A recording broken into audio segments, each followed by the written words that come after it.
Linux CVEs. If you look at the 3 slides we've got on the Linux side, 2 of them come with some more recent news that I wanted to touch on and just make sure that you're aware of this. Well, the first one, CVE 2025-40300. This one is said to be the first Specter-based exploit that actually allows malicious guest user access into a cloud environment. So we may actually finally have a Specter exploit here that could actually do some, or don't know if it's actually been exploited here. It's just a Specter vulnerability that could effectively give guest access in a cloud environment. But this is talking about the CVE and the guidance around that. So take a look and see if you are running any virtual infrastructure on Linux hosts, and that may be a CVE that you need to take a look at. The second one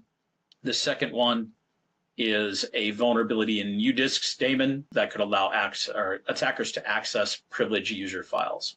So this is CVE 8067, originally published in August, but there's definitely been some increasing news around this one again. No workarounds exist for this. You're pretty much needing to update that.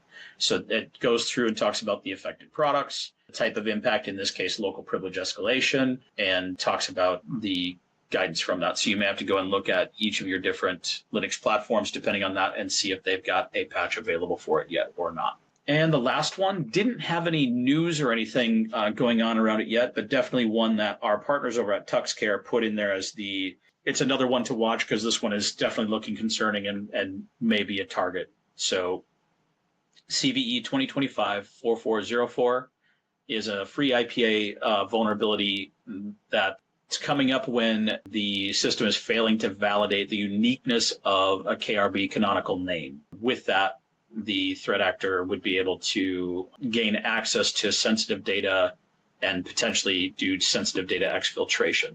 So that's the concern for this one.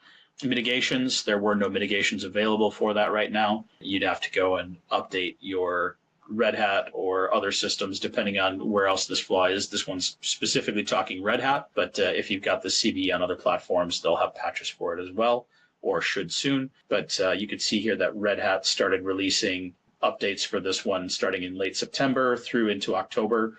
So you can expect that the other Linux flavors, if they're exposed to this, will also be doing similar. So those are the 3 Linux CVEs that we had to cover this month.